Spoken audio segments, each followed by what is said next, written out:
All right, so we are looking at day 2 here of PFT 119, kinesiology. We've been talking, we're going to spend our first 3 days of this course on the kinetic chain. We talked about the command center. Now we're going to go ahead and talk about the framework, right? So we're going to get into looking at the skeletal system today. So as we're going through it, right, we need to be able to understand, obviously, how the kinetic chain relates to itself. And, all of it is linked together. So we have to understand all three of those, again, interdependent systems, right? So the skeletal system is your framework, right? That's your bones and your joints. And so these are going to act as levers. These are, when I say it acts as a lever, some of the terminology we're going to get into later on when we start looking at the actual like kinesiology of movement is we're going to look a little bit at like mechanics. So we look at things like levers, and there's a couple different types of levers, like first class levers, second class levers, third class levers. And what a lever is it's basically something that like pivots around, right? So like if I held, actually, you know what? This is the weirdest thing I'm going to do in class to date. But something that's kind of funny about me, I used to do stunts. I used to actually do like sword fighting. For stunts in particular, because I took like a traditional class on it, and then I had big long legs and skinny arms, and they were like, that looks really good for sword fighting. So I ended up like finding kind of a niche in it. So this is actually a legitimate like real sword that I used to use, and it's just a classic example of me showing a lever here. So this is a lever, right? Because I don't have anything like long enough in my room other than this weird thing.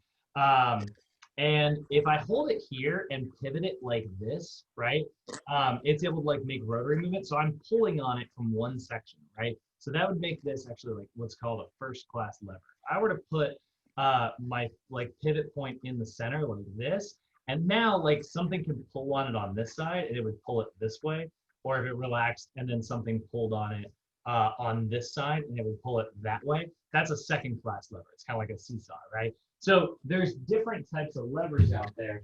That's what your skeletal system is. It's a series of levers. So like a muscle will insert onto a bone and then will pull, and that will pull that bone this way, and then that muscle can relax, right? So your muscular system needs your skeletal system so that it has something to manipulate and move around.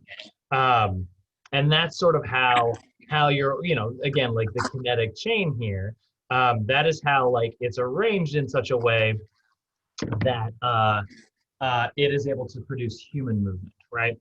All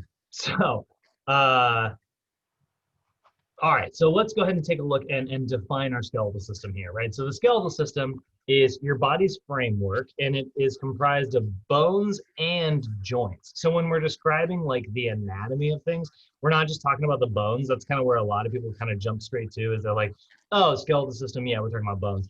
That's true. Like it's not untrue, but it's not the only thing we're talking about. We are also talking about, we're talking about the bones, the joints, and all of the joint structures. So when I say like a ligament, which is a material that holds two bones together, right, and provides like a little bit of stability, that ligament is part of the skeletal system. Even though it's not a bone, right, it's still part of the whole system. So the system is more than just the bones themselves.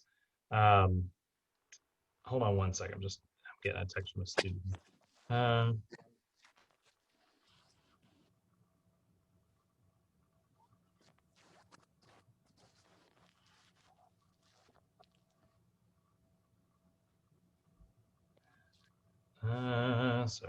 Sorry. Okay. So, like I said, framework and structure. It also provides a resting ground for your muscles. So, again, in the same way that like it gives them levers for the muscles to like manipulate, it also like it gives you a place to rest all of your muscles throughout the body.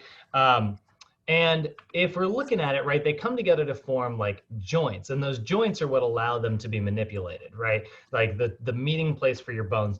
And those joints are arranged and shaped in a very specific way so that they can function a very specific way. Again, going back to my favorite phrase in the world, function following form, right?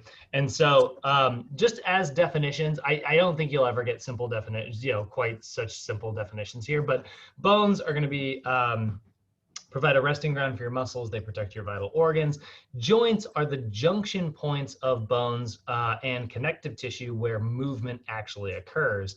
And then sometimes you'll hear a joint be referred to as an articulation, which is kind of a fancy term for a joint, but basically it's where two or more bones come together. So like you would say, like if two bones were sitting at each other like this, you would say they are articulating. Hey, Davion, could you do me a favor? Could you hit the mute button? Just because I'm getting a little bit of feedback on my end. Awesome, thanks, buddy.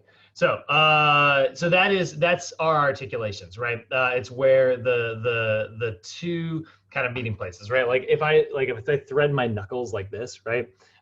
You can see like there's actually a lot of like articulate, like each of these little like indentations would act as their own little articulation. So you might have like two or more bones coming together. What's funny is you have a ton of joints in your body compared to how many bones you have in your body. Depending on who you ask, you get a little over 200 bones. Depending on how you classify them, some people will, classify one bone, and then other people will say, well, that's multiple bones. But they might like meet in one place, or they might meet at two places. So for instance, like the two bones in your forearm, right? They have an articulation up top, but they also have an articulation down below. They kind of split off and come back together, and the same thing is true in your knee, right? So that's what an articulation is. It's where two or more bones kind of come together. What's up, Noah? How you doing? Doing good, man. What's going on? Oh, classing. So, talking about the skeletal system today. Let's go ahead and look at our two. So when we're and just lastly, the growth and functionality of your skeletal system are definitely affected by like our posture, our nutritional status, our physical activity. Because here's the thing: your bones are living things, right? They are absolutely like alive in the sense that like they are made up of cells that can be destroyed and repaired, right? And so like every time you do a little bit of physical activity, you can create small little microfractures in this hard tissue that is your bones, right? So your bones are mostly made up of this material called calcium phosphate, which is like a little bit of calcium, a little bit of phosphorus, and some other proteins in there, collagen and things like that, all coming together to make this hard, but like, very important structure that has blood vessels running through it and all these really cool, materials and stuff. But when you do physical activity, that stuff is so hard that you can actually, it's not very flexible, right? And so what ends up happening is like through impact, you create little microscopic fractures. What's kind of funny, actually, if you look at, if anybody's ever watched the game like rugby, right? Rugby's kind of like football, but without pads, and like it's a very different start. They'll start in what's called a scrum, and it's where like you'll actually line up against the other team, shoulder to shoulder, and you're literally using your shoulder to push the other team away. And so you're just grinding the top of your shoulder against like another human's body, right? So and what they've done is they've looked at the bone density in rugby players' shoulders, and they're off the charts because they've just created so many little microfractures, and their body has continually repaired it stronger and stronger and stronger every time, that now it's like kunk kunk, it's like this, like it's like metal, They got Wolverine skeletal system, for any of my super nerds out there. So that's what's kind of cool about your skeletal system. Like, we know that physical activity creates microfractures, which are a good thing because then your body repairs them, making them stronger and more dense for the future. Stronger and more dense means they are more resistant to damage, and that's exactly what we're looking for. So if we're looking at it right, it's a vital part of our interaction with the muscular system because your muscles are going to be attached to your skeletal system via tendons. So yesterday we were talking about we were talking a little bit about the neuromuscular system. We were looking at like, you know, you got muscle spindles living in the belly of a muscle, and that's part of your nervous system. And you got Golgi tendon organs that live in the tendon. And that's still part of your nervous system. But like where that muscle inserts onto a bone, that's what we call a tendon. We'll get tendons as like a definition and a vocabulary term tomorrow. But that's how your muscles attach. They attach to via tendons. And so your bones, when they're attaching to each other, they're going to attach via joints. And we'll see a picture of that in just a little bit. So when we're dividing your skeletal system down, we've got two primary like divisions, kind of similar to how the nervous system was divided up, right? This is just a classic thing. Like the more you study biology, guys, the more you'll notice. Oh, God, I'm trying to get that to lane right where I want. You'll notice that scientists love to get things down to twos. We love to get like our labeling down to two as often as possible, and so it's like central, peripheral, and then autonomic, somatic, sympathetic, parasympathetic, right? Like down to two, and they're usually act as like opposites of each other. Here's another kind of fun example of that. The two primary divisions of your skeletal system are going to be your axial skeleton versus your appendicular skeleton. And so basically you've got your center versus your arms. And so you can kind of see those here, right? You can see here's the appendicular skeleton. I'm sorry, this is the axial skeleton. Here it's your skull and your rib cage, your spine, and your sacrum. And then your appendicular skeleton is your arms and legs.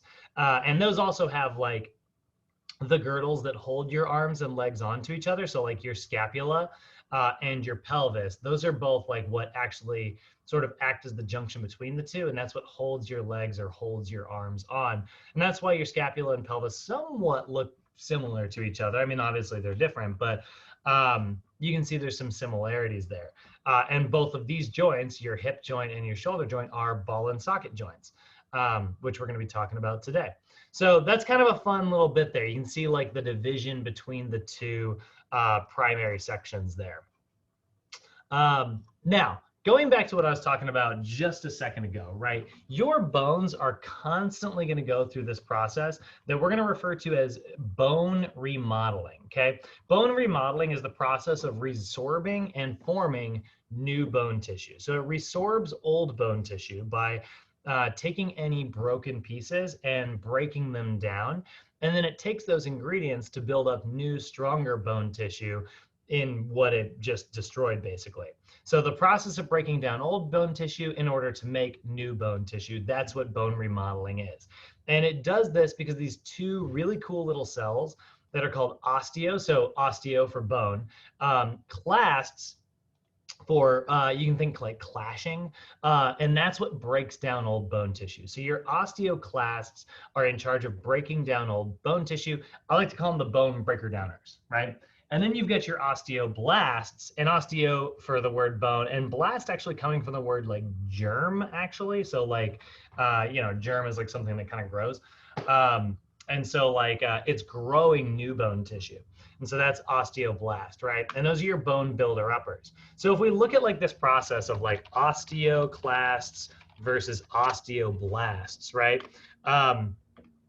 Let's see if I can find like the right type of picture I want to see. Yeah, this is kind of good right here. So take a look. You can see, like, imagine this is kind of going like, this chart's going to go like from this side over here to this side over here. And you can see like these osteoclasts, maybe they were like coming along this way, and there was like maybe some damage in this like little pit right here. And so these guys came along, these osteoclasts, they came along, they ate away all this bone tissue. And what ended up happening is the ingredients that used to be this bone tissue here are kind of released into the environment. And what's happening is right afterwards, osteoblasts are coming along and they're laying down this kind of glue-like material that absorbs all those nutrients and then creates new, stronger bone tissue. So it's a constant process. You would think that like osteoclasts and osteoblasts are kind of like mortal enemies because they do the exact opposite thing, right? The clasts are eating your bone tissue and the blasts are building up new bone tissue. So you would kind of think that they're enemies, but they work together really harmoniously. They work together to make, you know, stronger bone tissue. And you might think like, why would I want to have a cell in my body that eats bone tissue. Like, I want to keep my bones. Why would I want this thing?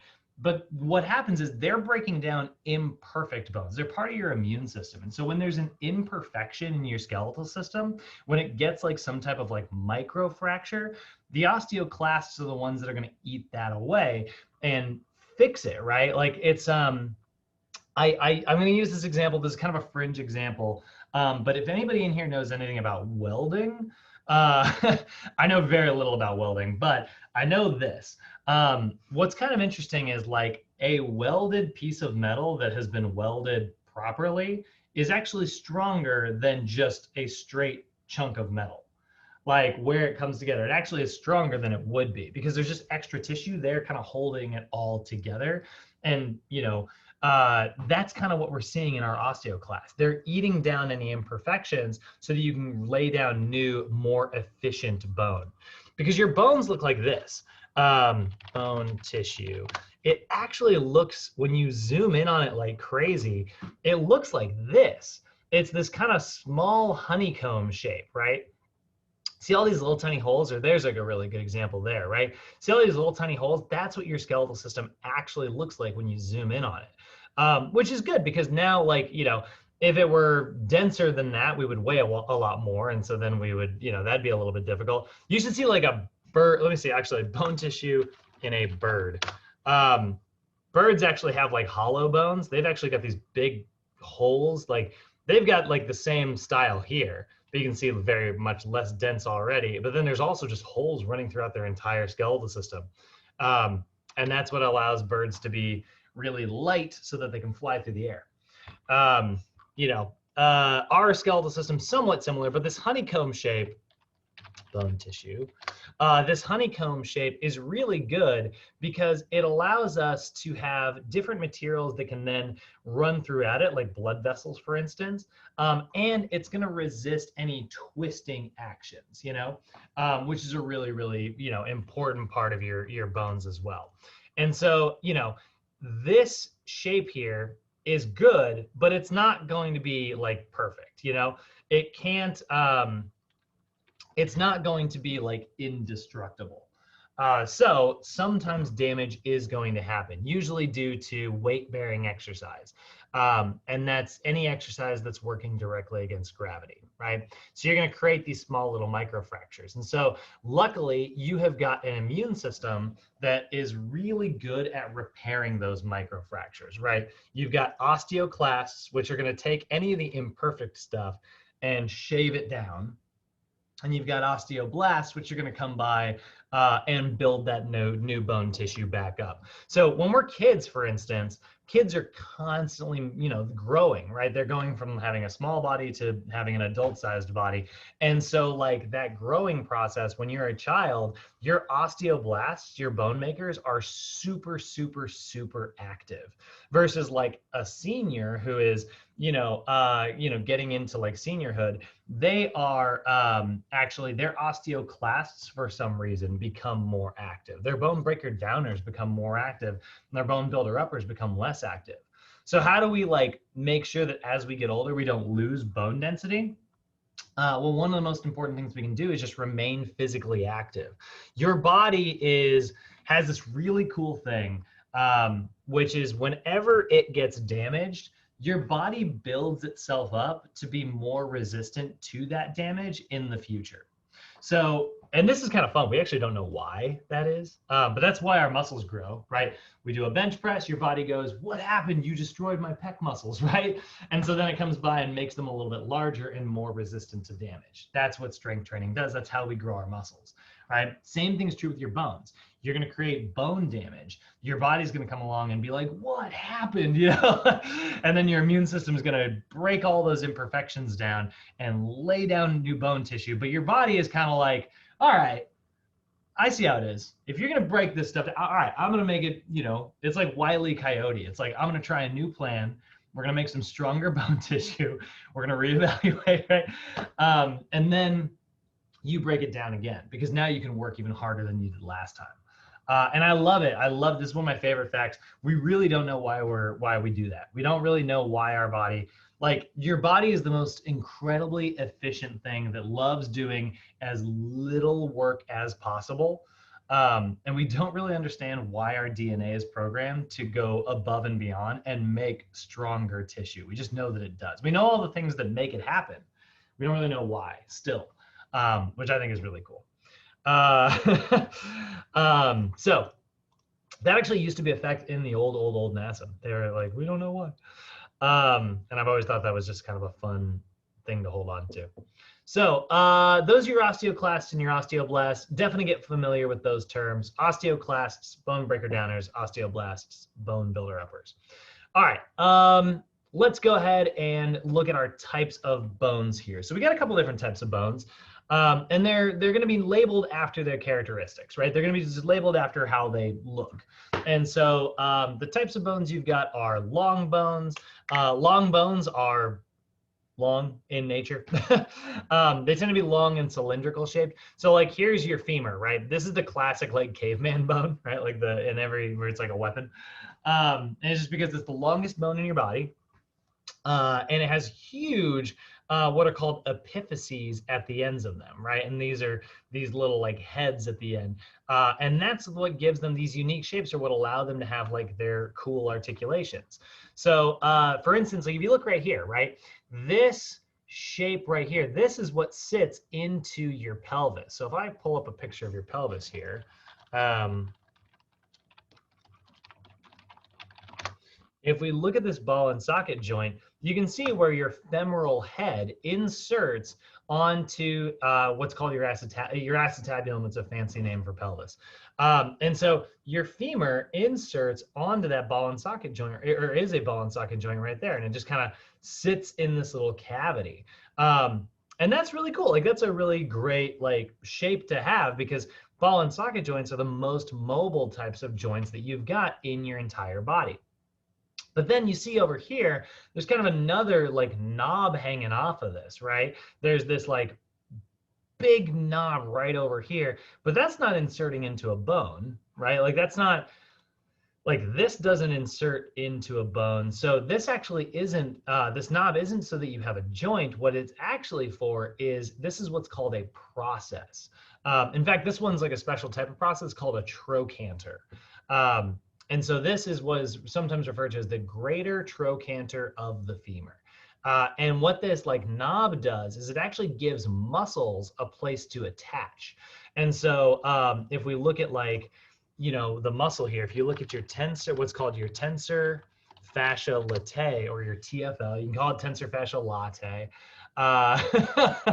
But it's this short little muscle here that runs from the top of your pelvis and then inserts onto that greater trochanter there. I'm actually having a bit, it's funny, all these pictures are blocking what I want to show you. Actually, that's a good one. There you go.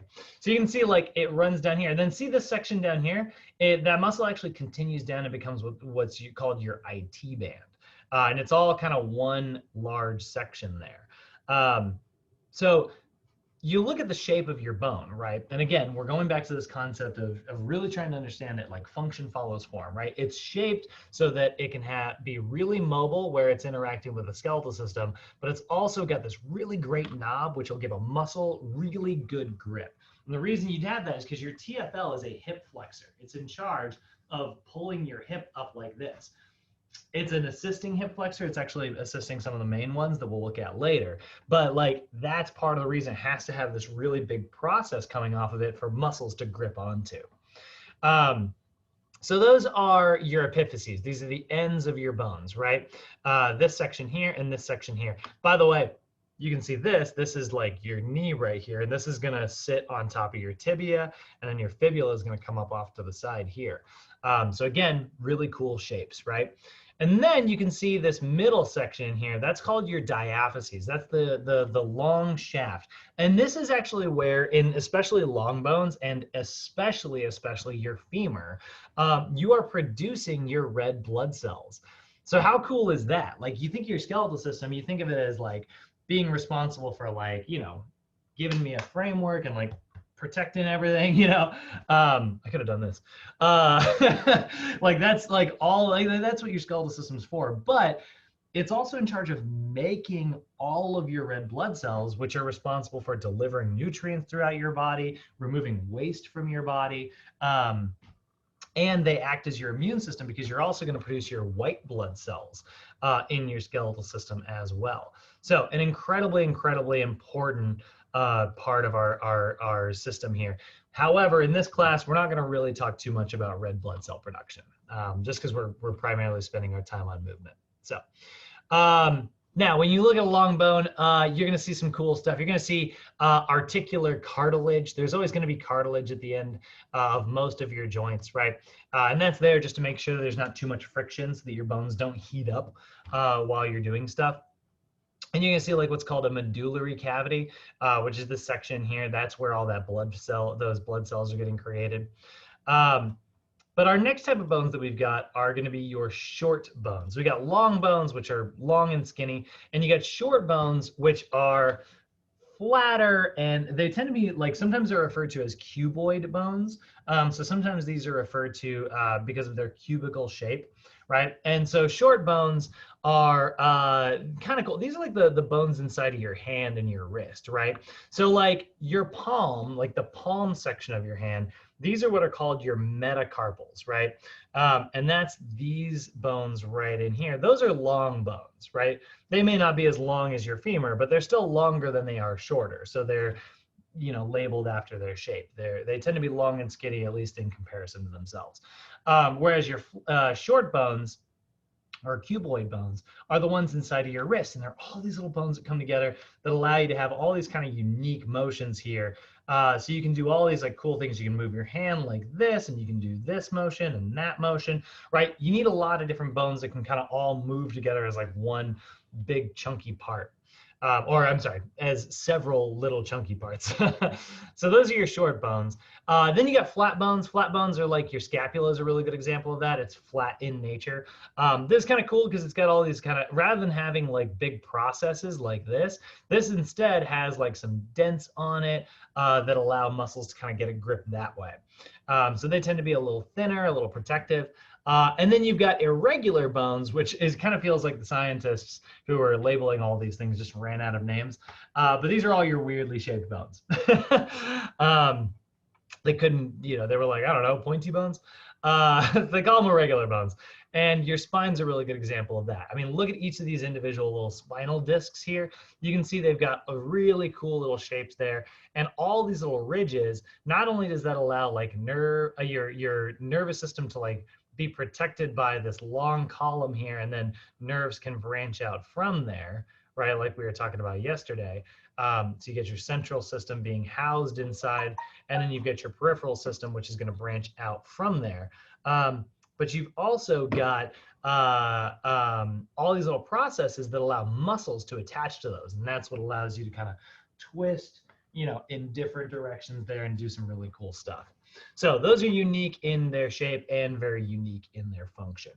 So here's kind of a little chart that is in the PowerPoint here, and then you can use this to kind of help you memorize your types of bones.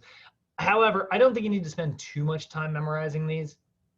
Honestly, these classifications are helpful for helping you understand like the shape of your skeletal system, but they don't usually make it in as test questions because like we're going to use much more specific terminology. I think this is just almost like we're teaching the alphabet here, and we want you to know words, so I wouldn't spend too much time just like trying to memorize this.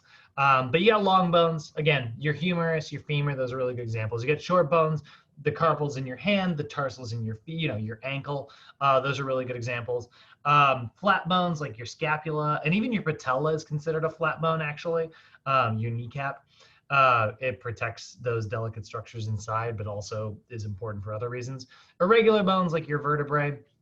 And then another term that isn't mentioned too often is sesamoid bones, which are small round bones that live in a joint where like a tendon passes over it. So your patella, again, actually is an example of that. It's a flat bone, but it's also sesamoid. And so basically, if you look at your patella, it's kind of cool. It just floats there. It doesn't have any like traditional structures that actually hold it on. It's kind of just floating There you go. That's actually a great picture. You can see it's just kind of floating here, right? And so it's there to protect like any of the delicate structures inside. It also gives you like a pivot point, which is going to make you have what's called mechanical advantage. And we'll look at that in way later classes.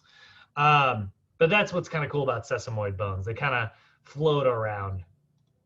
So those are your classifications. Now, let's talk a little bit about bone markings, because this is actually something that we normally skip over a lot of times. But we're going to spend some time talking about this because our kinesiology class is all about understanding how muscles pull on our bones to create specific types of human movement.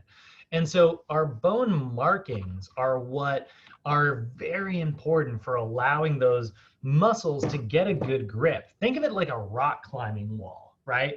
If anybody's in here has ever done like rock climbing before, just in like a rock climbing gym, not the traditional stuff.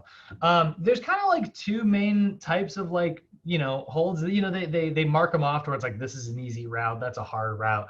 You're supposed to put your hands on like the specific ones if you're doing it. And there's like two types. There's like the type where like, it's almost like a cup. And so you can get your hand up, but then you can also thread your hand inside of it, right? And so then you're kind of gripping it like this. But then there's the other type, which is just like a little projection from the wall that you have to kind of just like hold on to with your grip. You can't thread your fingers in. You're just trying to grab this like little thing that's like hanging off the wall, right? And so you have different shapes, and it's like, this is going to be hard to grab onto. That one's going to be really easy to grab onto, right? Well, the same thing is kind of true about like the markings on your bones. You're going to have what are called depressions, and you're going to have what are called processes. So bone markings are special dents or projections from your bones that allow muscles to get a good grip. They allow muscles to attach. So depressions are indentations, right?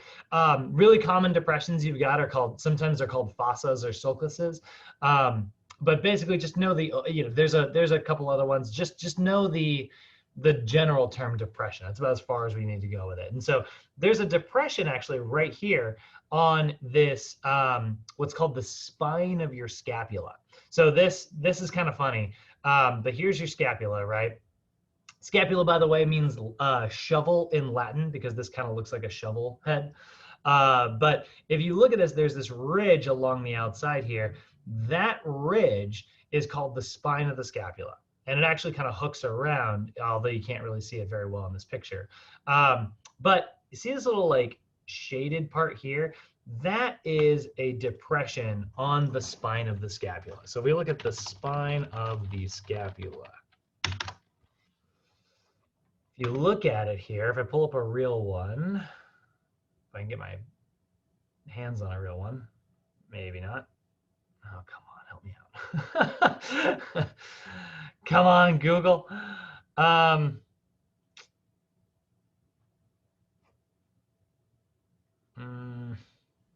That was close, but it had it all colored.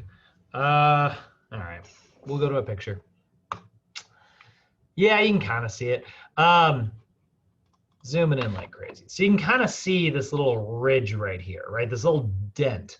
And that dent is what allows some muscles to get an attachment site. And so you have these two muscles in your rotator cuff. You've got one, which is called your supraspinatus. And it's called supra because it's superior, which means above. And it's above the spine of the, so supraspinatus, above the spine of the scapula. And so the supraspinatus muscle runs along this ridge here, and then it grabs onto, your humerus, which would be down here, and that allows you to do this. But then you've also got your infraspinatus, which is down here, and it runs along the bottom part of the scapula, and it attaches on the opposite side. And so it does this. And so you've got two different directions here, as well as some other rotator cuff muscles. So don't worry about knowing those. We're gonna get to those when we get to the shoulder day. But those are what depressions are, right? They're little indentations that allow muscles to kind of sit or live so they can grab onto things.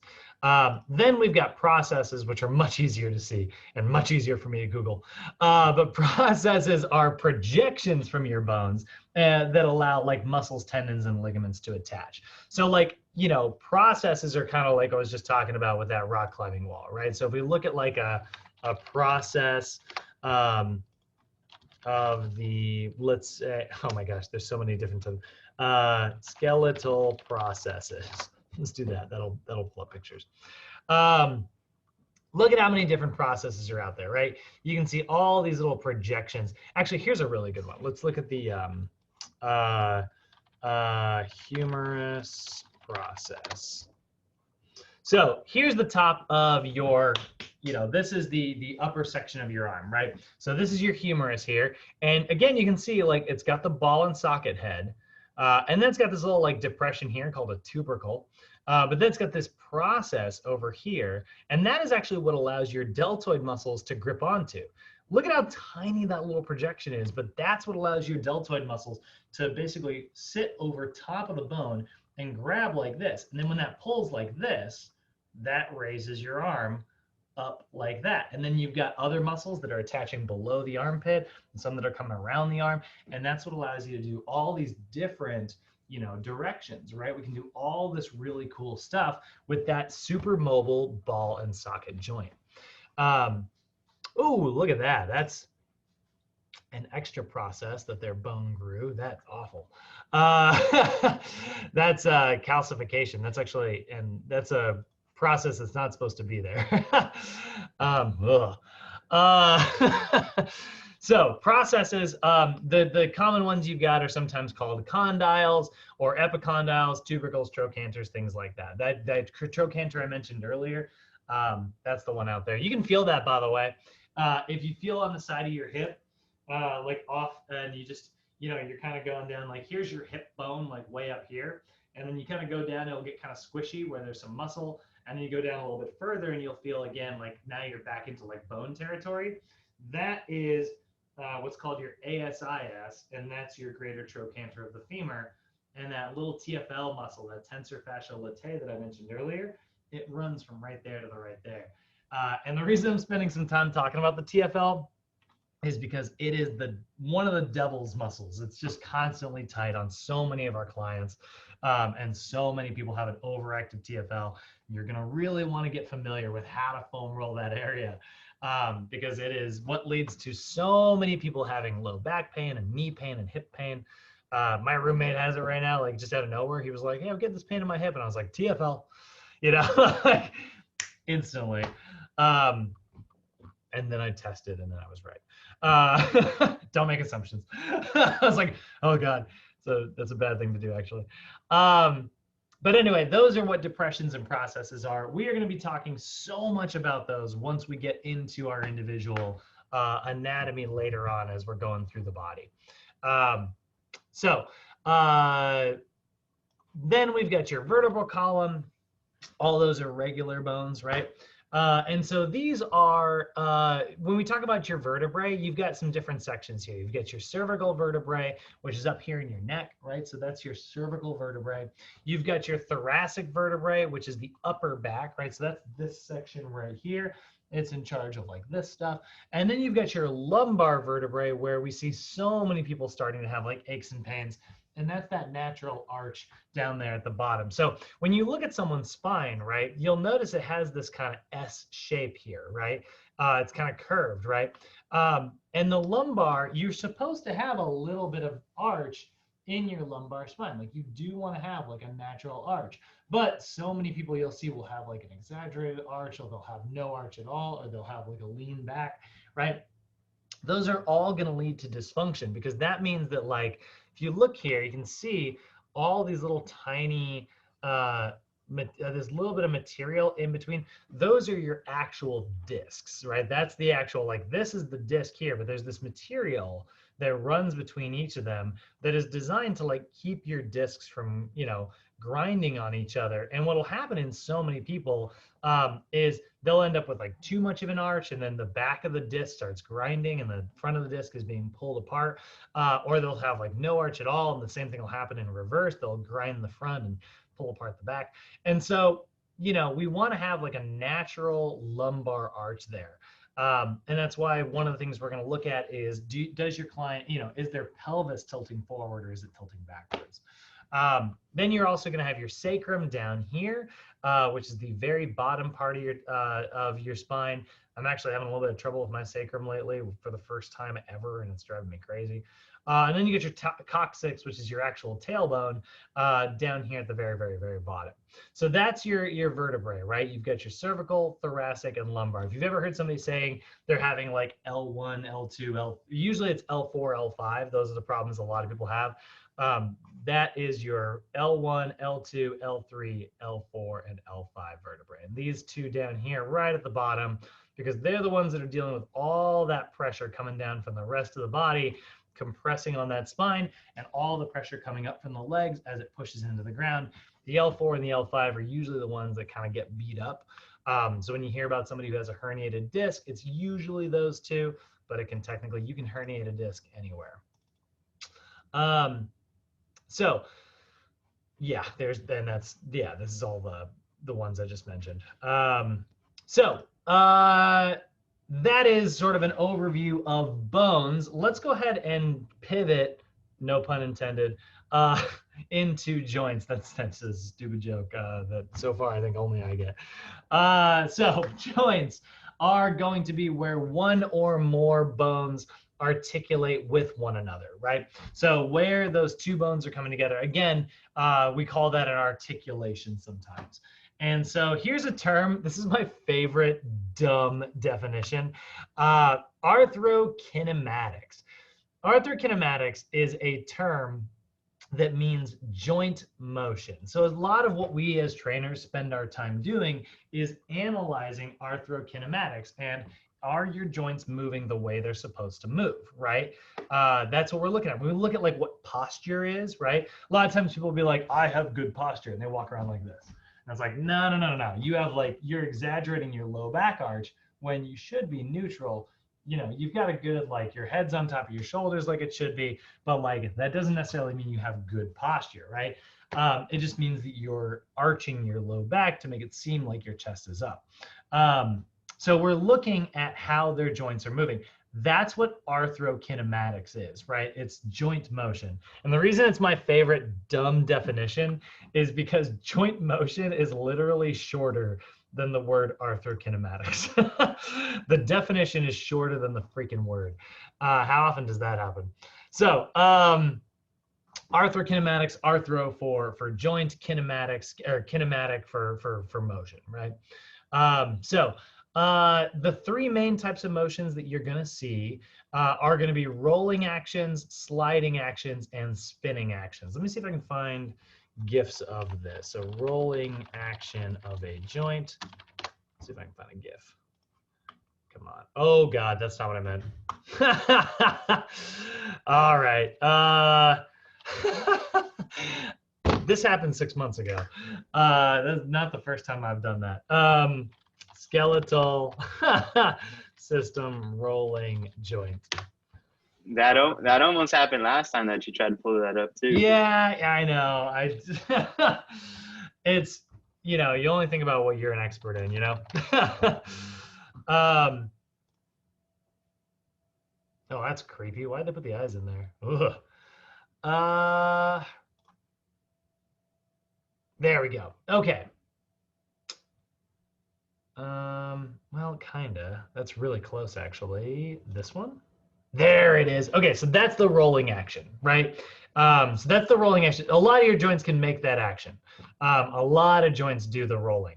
Now, there is also a sliding action, which you can actually, honestly, you can still see it here. See how this is also kind of sliding a little bit, right? In addition to rolling like this, it also does a little bit of a sliding. So let's go ahead and change this to sliding. But a lot of times the most common sliding examples are going to be in the foot. That's not a good one. Come on. Or the hands. Am I looking at are these drawing tutorials?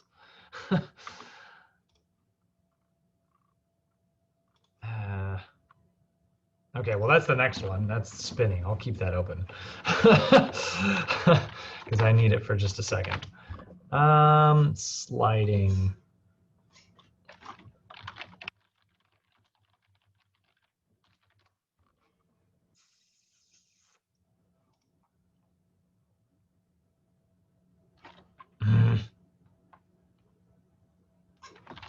change it to gliding.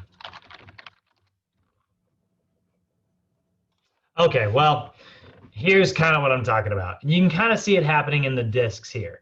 But do you see how this is like sliding over its other motion, right? Your hands are a great example of this. All those little tiny carpals, right? All like the wrist, there's the rolling, right? But see all the sliding that happens inside those little tiny ones? That's a sliding action. And then the last one that you're going to see is a spinning action, which you can see here, right? It's spinning around this end, but it's also spinning around this end down here. So this one spins superiorly, and this one spins inferiorly, or we would say spins proximally and distally. So those are the three main types of movements that you've got inside of your joints. Now, if you look at a ball and socket joint, right, it can do all of those simultaneously, right? My shoulder can spin if I rotate it like that. It can slide and it can glide. I'm sorry, it can slide and it can roll over the joint of another surface, right? So you've got rolling action, sliding action, and spinning action. Those are the three main types of movements that your joints are going to make. So by definition, when one joint rolls over another surface, that's rolling. When one joint slides over another surface, that's sliding or gliding. And when one surface rotates along another, that's spinning. Now, one other major classification is the types of joints you have. Now, for the record, we as personal trainers, we're going to spend most of our time talking about synovial joints, which are the joints that, like, until now, these are what you've been thinking of. So, like, when I mention like two bones coming together, you're probably thinking about like where those bones can move, right? That's a synovial joint. But you do have two other types of joints as well. You have semi-movable and non-movable joints. Non-movable joints are where, remember earlier I mentioned, like, you know, depending on who you ask, you got 208 bones in your body or so. But it does kind of depend on who you ask, because some people are like, well, technically those are two bones fused together, so those are two bones. It's like, all right, it's one bone. You know, like your skull is 7 bones, you know, not counting like all the stuff in like your jaw. And so your synovial joints are they're what you're thinking of when you think of a joint, right? They are joints that are held together by a joint capsule and held together with ligaments. They are most associated with movement. 80% of the joints in your body are synovial. They can move around. They've got full range of motion. And the reason they're called synovial joints is because they have this cavity and there's fluid within that cavity called synovial fluid. So if we look at synovial fluid, this could be a little gross, but synovial fluid, it's this kind of egg white looking material. So here's what it kind of looks like. You can see here's the cavity here, and there's all this fluid inside there. If anybody in here has ever known somebody who's had like water on the knee, that's actually where like their body has just been pumping inflammation and other materials like fluid into the knee, which is supposed to have fluid in there, but it ends up like inflating the whole thing, and it's actually pretty painful, so you got to get it drained. But this is kind of what your synovial fluid sort of looks like. It's actually pretty dark. But it's this kind of like egg white looking material. Actually, that's much better. It's this kind of egg white looking material. And so that is what we look for in synovial fluid. It's there just to make sure that your joints are lubricated, so that like when there is like, if there is any friction, it doesn't like, you know, create too much friction and become like painful or inflamed. You know, your joint, there's a video that we like to watch in another class where it would be like your body would literally start smoking if you were to run too fast because there'd be so much friction. Now, the other two types of joints that you've got are going to be non-synovial joints. And these are joints that don't have that cavity. They don't have the same type of connective tissue. And often they don't have cartilage. But you're going to have two categories here. You're going to have fibrous. Fibrous joints literally have no cartilage. There's nothing between those joints. They're just bone being held together with a little bit of material. They have like no movement at all. So for instance, I mentioned that your skull is several bones that come together, right? So if we look at your skull here, It's all of these different pieces of bone, right? All coming together, and the space between them, those are technically joints, but they don't move at all. They're fibrous joints, right? So they are fully immovable joints. But then you have like, if you look at like your pelvic bone, right? So if you look at like semi-movable joint, if you look at like, no. Diarthroses.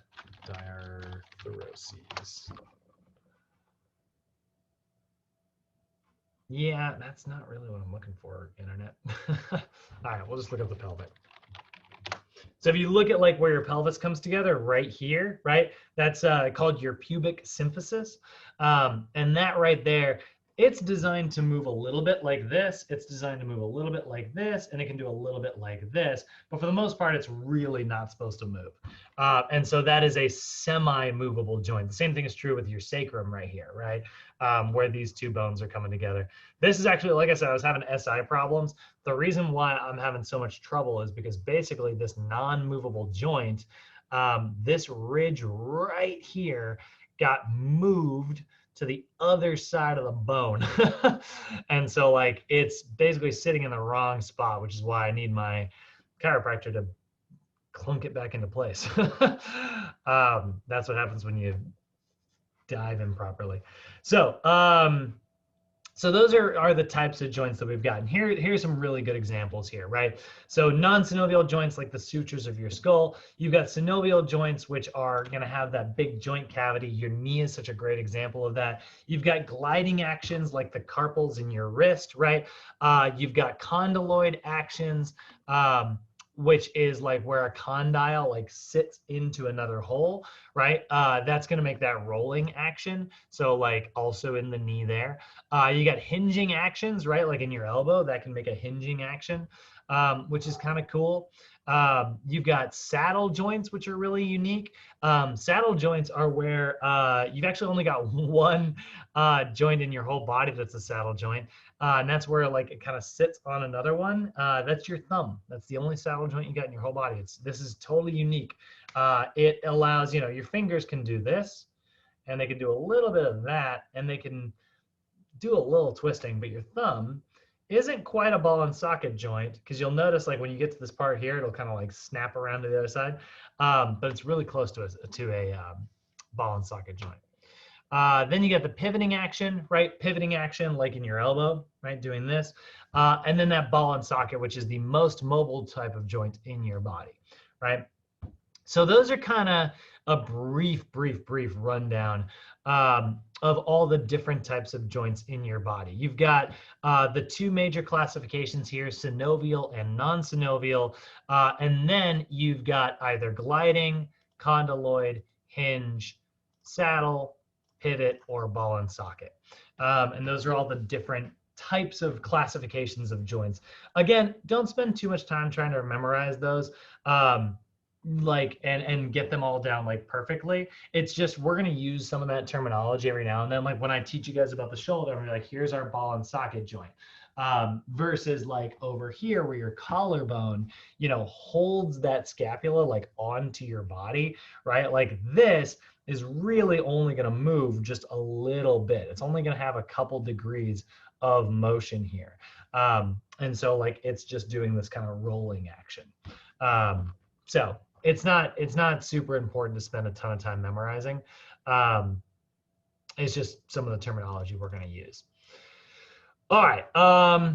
Now, speaking of all of that, the one thing that, again, I always say this to you guys, if you forget everything from today's lesson, but you only remember one thing, here it is. Remember this. The most important concept here is that because all of these joints are all connected, this whole skeletal system is a system. I kind of walked myself into a corner on that one, but because of the whole thing is a big system of connected bones, right? Here's our key sentence for the day. Movement of one bone will absolutely affect the movement of another bone. That's the key concept that we need to remember. So movement of one joint will affect the others. This is why posture is so important. So like, let me show you here. I'm gonna kind of move this down here. So if here's what like a proper squat for the most part should look like. My squat's a little rough right now because I'm gonna shift slightly to my right and I really shouldn't be doing that. But if you squat down, this is what we're looking for, right? You notice how I'm driving my knees out. I'm not going like this while I'm squatting down, right? Where my feet are, you know, inverting into like coming up off the floor, but I am driving my knees out away so that like they don't cave in and they stay lined up with my second and third toe.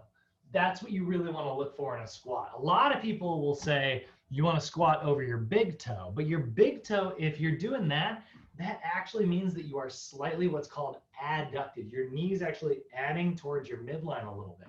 So I'm going to drive my knees out slightly as I squat down so that they stay in alignment with my second and third toe there. Now watch this. I'm going to take my shoes off for this actually. I am going to go into what is called eversion. I'm going to pronate my feet. So I'm going to evert and I'm going to slightly turn my feet away. So you'll notice what I'm doing is I'm flattening my feet down into the floor.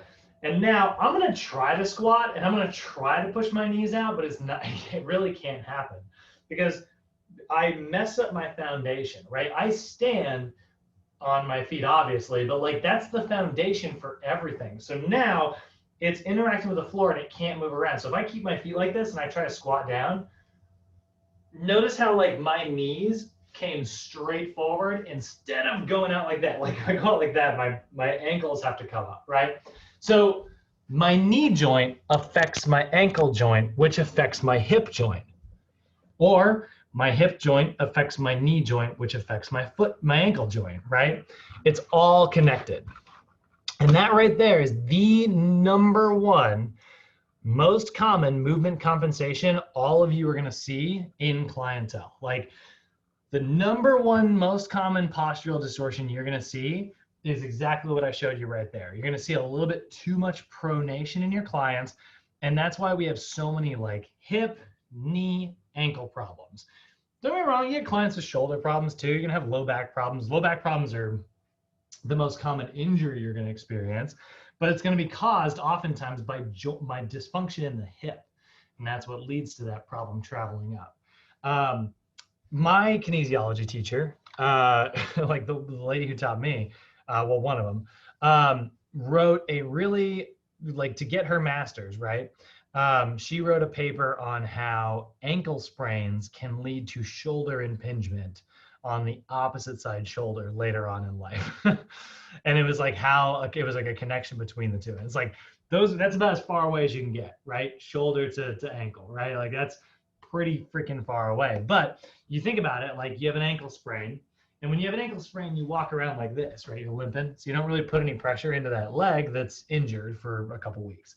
And then what ends up happening is your glute on that side, particularly your medial glute, the outside part of your butt, ends up becoming weak. And so then your outside part of your butt's in charge of this, right? It's in charge of taking my leg away like that. So what ends up happening is somebody squats and then they start squatting like this, where this knee comes in this way because this muscle is not firing to keep the knee out. So they end up moving like that, and then they end up like leaning like this. And then when they start lifting, they start pushing like this during the upper body movements. And eventually that leads to too much damage in here and it gets impinged. And there's something that she probably spent hours and hours and hours on, summarized in a couple sentences. But that is, that's how your entire body is connected. That's, like I said, that's the main message of today. The reason we are talking about, the reason kinesiology is such an important course to trainers and why I'm spending so much time on this is because we got to understand that like all of our movement is connected to each other. All of our movements are based on other movements of your joints. And if you have one that's out of place, you're going to have others that are out of place,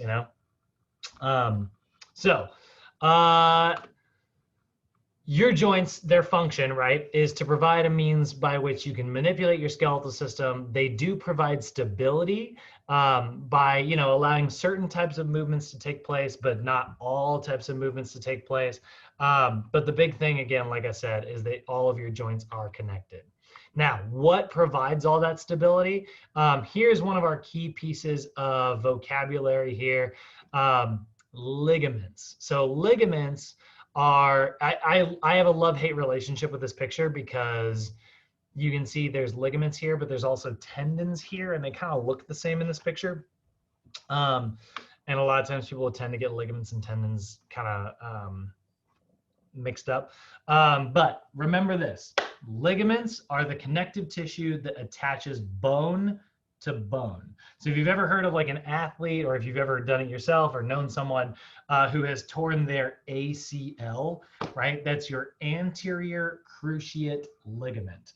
And it's a little ligament that runs in the knee right here from anterior to posterior, and it goes from right to left.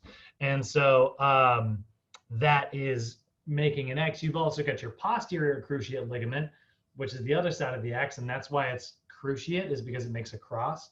And so that provides stability on the inside of the knee there. So if we look at your ACL ligament, which is technically doubling, right? So there's that ACL right there, right? It's going to run from here to here, and then there's your posterior cruciate ligament running right there. There's your LCL ligament, and there's your MCL ligament. Those are the four main ligaments inside that provide stability to your knee, right? This one's attaching your fibula, this one's attaching your femur to your tibia, and then these two are also attaching your femur to your tibia, but they're allowing that twisting motion to happen. So how do people, why do so many people tear their ACL? Well, what often happens is somebody will land with a locked knee and then twist. And that twisting action overstretches this ligament, and then it ends up tearing. And that's the easiest one to tear. You can do it to your PCL as well. It's just not quite as often because it's much thicker. So it tends to resist damage a little bit more. And then these two, you can sometimes happen, but usually the only way you see tears here is if somebody tackles you from the side. Usually you'll see LCL tears are fairly common. MCL tears are super uncommon because you would need to be tackled, you need to have your leg kind of in front of you and then somebody tackle you from here. They would have probably hit your other leg first. So this one and the PCL are fairly rare, but these two are fairly common injuries in sports. But here you can see this is that LCL ligament, right? This is that lateral, because it's on the outside, collateral ligament. And so ligaments, they're there to provide, stability to your bones, right? They're connective tissue that attach bone to bones. They're found in synovial joints, and they attach one bone to another. Now, one of the key characteristics, and this is why so many people get tendons and ligaments confused, one of their characteristics is that they have limited blood flow. Your ligaments don't get very much blood delivered to them. That's also why we kind of draw them with this white color. They're not quite as stained as muscles are, because there just isn't as much blood running through them. They don't get very much blood flow. And because they don't get very much blood flow, they repair much, much more slowly than other tissues inside of your body. So I remember when I was a kid, actually, this is such a weird thing, but I learned this when I was a kid and it stuck with me because I thought it was an interesting fact. And then I heard it again in college. And I'm going to tell it to you now. But when I think I was in 5th grade. It's so weird that they were talking about this in 5th grade. But our teacher mentioned steroids, anabolic steroids.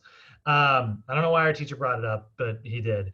And he was talking about one of the dangers of steroids, why they're so bad for you is they tend to grow your muscles, but they don't grow your connective tissue.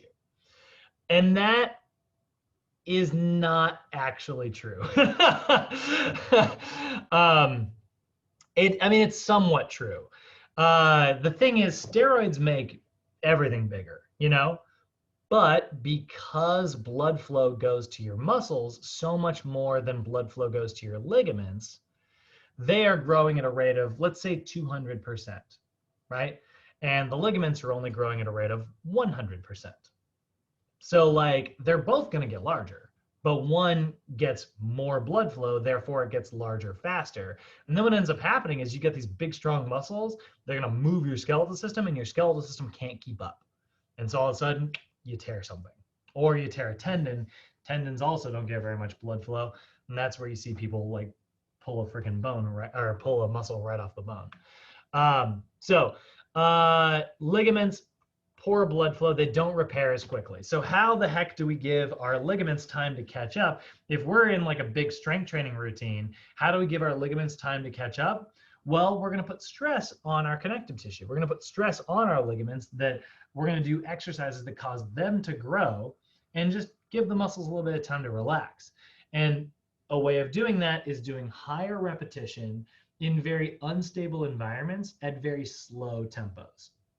So like if I were to, instead of doing, like say I'm doing like a couple weeks of like super heavy barbell squats, right? Like I'm squatting it out, I'm repping it out, I rack it, and I've added, let's say 20 pounds to my barbell squat. That's awesome, right? My squat's heavier, I'm getting stronger, all these really great things are happening, right? But I need to, like, I'm starting to get a little achy and, aches and pains, right? Here's a fun little like phrase that's really common in our world. You ask a bodybuilder how they're sore, and they'll say, my muscles are really sore. You ask a power lifter how they're sore, they'll say, my joints are really sore. And that's because like power lifters are gaining massive amounts of strength, but their connective tissue is just struggling to keep up, Bodybuilders are creating lots of cellular damage, so their muscles are growing, but they aren't really as strong as you would think based on how large they are. You think about like, I add 20 pounds to my squat and I'm starting to get some aches and pains. I'm like, all right, I need to give my connective tissue some time to catch up. I'll take 2 weeks where I'm doing like a lot of like really unstable balance work, right? Or maybe I'm doing like single leg squats and things like that. All this really fun, super slow balance stuff. And what that does is, because there's so much time under tension, it sends massive amounts of blood flow into my joint cavities. And that blood flow delivers nutrients, it delivers oxygen, and removes waste products. There's all these things to help my joints repair more quickly. So basically focus on these, what are called stabilization exercises. And it has really positive effects on our connective tissue. And one thing that, Nicholas and Robert, we've kind of talked about before, but Davian, Noel, something you're going to see later on is we're going to talk about how to like set up a yearly program for your clients and go through what is called periodization, which is like setting up, like going from areas of high intensity to medium intensity to low intensity. Like you basically go in like these kind of interesting waves here. And so like we're focusing on stability for a couple of weeks, then we focus on muscle growth, then we focus on like neurological growth. And so it's kind of how we shape things. And that's really, important because, again, kind of just going back to it one more time, your ligaments repair very slowly compared to other types of tissues. So last little bit here. Again, kind of one of our key messages for the day. You are going to want to engage in weight-bearing exercise, which is exercise that forces your body to work against gravity. So after this class, or after this course rather, when we're done with kinesiology, the next class that we're going into is one of our gentle, kind of easier classes called special populations. And it's where we're going to look at, what do you do if you have a client who has osteoporosis? What do you do if you have a client who has arthritis? What do you do if you have a client who has heart disease, right? Or diabetes, or if they're a kid. And so we're going to look at all these kind of unique populations that you sometimes run into in the fitness industry. And one of those important ones is osteoporosis, right? Low bone density with a high risk of fractures. How do you repair and make somebody build stronger bone tissue? Well, we know that exercise has really positive effects on it, but particularly weight-bearing exercise is what's going to have the most positive effects. And so what is weight-bearing exercise? Well, it's exercise that makes the body work against gravity as a resistance. So running, lifting weights, doing body weight exercises like calisthenics, all of those are examples of weight-bearing exercise because the resistance is gravity. Swimming, cycling, resistance bands, I love those things, but they haven't been shown to have as positive effect on your skeletal system even though they burn lots of calories and we love them, you know, they don't have the same bone building effect that weight bearing exercise has been shown to have. So that's one of our key messages there. And the reason you're going to see this in NASM all the time, it's just a question that they love to ask. And so, you know, it's sort of like us just justifying. It's like, hey, you know, we love we love lifting weights because weights just have more bone density effects than like a lot of other types of exercise. So summarizing everything up, you've got your skeletal system, which is a series of bones, joints, and connective tissues, right? The bones are the resting ground for your muscles, and they act as levers so that your muscular system can manipulate them. Your joints are where those two bones are going to come together and form what is called an articulation. And those articulations can be manipulated into all kinds of different shapes. And those different shapes are where like we get to move our skeletal system in the way that it's designed. Those joints are going to be held together with things called ligaments. Those ligaments are going to provide stability and attach the bones to each other. Your bones are constantly remodeling and constantly growing thanks to a process called bone remodeling, which is where you are breaking down old or damaged bone tissue and building up new, stronger, more resistant to damaged bone tissue. And it does that because of your osteoclasts, which are the cells responsible for breaking down that tissue, osteoblasts, which are responsible for building up that tissue. Now, your types of bones that you've got are going to be long, short, flat, and irregular. Long bones are long, short bones are cubical shaped, flat bones are thin and protective, and irregular bones got their funky shapes. On your bones, you're going to have all kinds of special markings like depressions or processes. That's going to give your muscles a place to hold on to those bones. So like a depression is like a little dent that lets a muscle maybe sit inside of that dent and have something to grab. Or you'll have like a process which will allow like a muscle to grab onto that and pull it that way. And then of your joint motions that you've got, the three main categories are rolling actions, sliding actions, and spinning actions. The types of joints you're going to see are gliding, condyloid, hinge, saddle, and pivot, and ball and socket. Really, all of those are important, but like memorizing them really doesn't serve you very well. It's just some vocabulary that we're going to use. You know, your shoulder joint is a ball and socket joint, right? Whereas your clavicle is a bit of a hinge joint. And so it does like a rolling action because it's hinging. Don't worry too much about that. But that is honestly about it. We got through that pretty quick. Do you guys have any questions today? Like anything that I moved past like too quickly? Normally normally it's like we get to take a lot of notes in class, so it slows me down a little. If I'm moving too fast for you, let me know. I kind of have, I thought I understood it, but the difference between a joint and a ligament. So a joint is the space and a ligament is what kind of like holds them together. So like, this is gonna be weird, but I'm gonna do the paint thing again. So like if you look at like, here's your femur, right? And then here's like your tibia. Oh, come on. That was actually pretty decent. And I right-clicked by mistake. That's not nearly as good. You have like your fibula here, right? So that's a second bone that kind of runs along the side of it. Oh, rough. That's rough. So this area right in here, this space here is a joint. But also this space in here is also a joint. So joints are just spaces. They're nothing physical. Yeah, they're an area where there is material, right? So you're gonna have things like cartilage, right? I'll go ahead and just like draw. So you're gonna have like cartilage. Actually, you know what? No, you're not.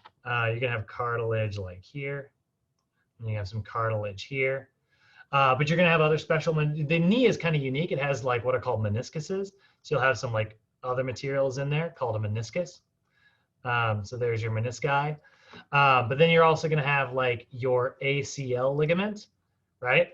And so a ligament is going to be something like that, and maybe like that, right? So those are ligaments. Come on.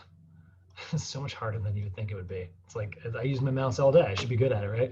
But you're also going to have like ligaments here, and you're going to have ligaments here. It's a pretty misshapen knee joint, but it's not too bad. So ligaments are, yeah, I could cut a ligament and hold it, right? But a joint is just a space between. Like, if you've ever bought like a whole chicken, and if you've ever had to like, debone like a chicken, like so that you can eat it and stuff. Like if you buy a whole chicken, you gotta like remove like the drums and stuff. You gotta like cut through where like the thigh is kind of sitting into the chicken there. You're cutting through like any of that ligament connective tissue, and you'll see even like some cartilage and stuff on the ends of like the bones there.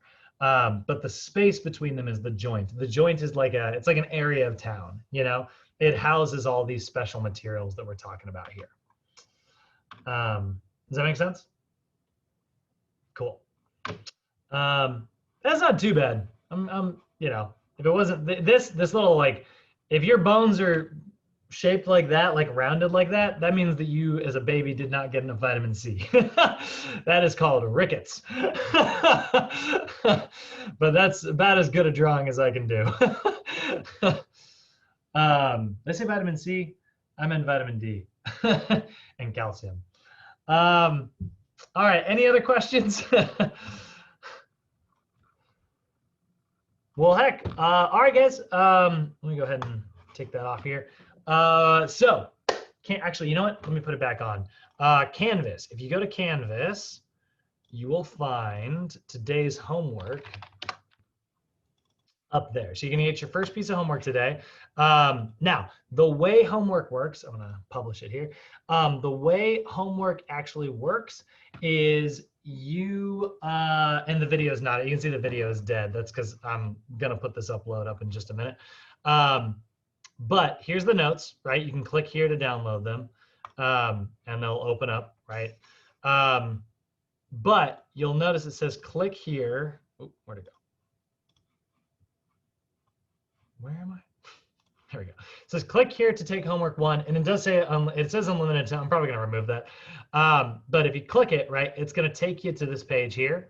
You'll say like start quiz. Mine's the teacher version, so it doesn't say that, but I'll have the preview button here, and you'll notice it'll have questions. It'll say answer the following questions, select your answer. So I'll give you the first one here as a freebie. Human movement is accomplished through the integration of the what? Right, so these are the 3 systems that make up human movement, right? That's the kinetic chain. That is the cardiac, respiratory, skeletal. No, right? Cardiac doesn't have anything to do with movement. That's the heart. Circulatory system. That's your blood vessels. That doesn't have anything to do with movement. Digestive system. That doesn't have anything to do with movement. But muscular system, nervous system, skeletal system, right? So you're going to select that answer. It won't tell you right away, but you're going to go through all the answers, all 15, and hit submit quiz. And you'll notice it'll say you've got 14 unanswered. I know it does.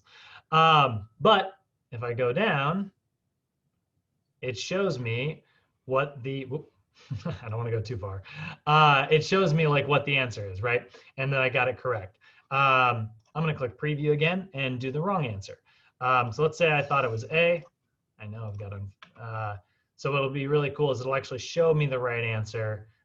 Right? I said A, but the correct answer was D, right? So you can take this over and over and over again, and it will raise your average. If you got a 90 on the first one, and you take it again and you got 100, you will get a 95. The grade I'm going to put into my grade book is whatever your grade is once it's all averaged out. You will be rewarded the more you practice. which is how life should be, versus how homework is normally done. However, I will say, obviously, it would be pretty easy for you to be like, da da da da da, and then not read them again and just practice like that. That will not help you when it comes to the final, because often on the final, there is one thing that NASM loves to do is ask a question that is so similar, but just slightly different, and it almost looks the same. So like, for instance, I think in this class, actually, you'll have a homework question, which is like, which of the following muscles is responsible for external shoulder rotation? And that would be external rotation, right? So it'll have a list and it'll say like the teres minor. Okay, teres minor does external rotation. It's one of them. There's actually a lot of them. But then on the final, there's a question that says, which of the following muscles is responsible for internal rotation? So the questions are nearly identical, but the muscles are opposite, right? This is your teres minor. This is your teres major. So don't memorize. Practice. You're like Allen Iverson. You got to practice. All right. But yeah, that is all. That's all going to be up on Canvas. The video of this will be up there in just a minute as well. And if you guys don't have any questions, I'll let you out of here. All right. See you later, guys. All right now. See ya. Oh.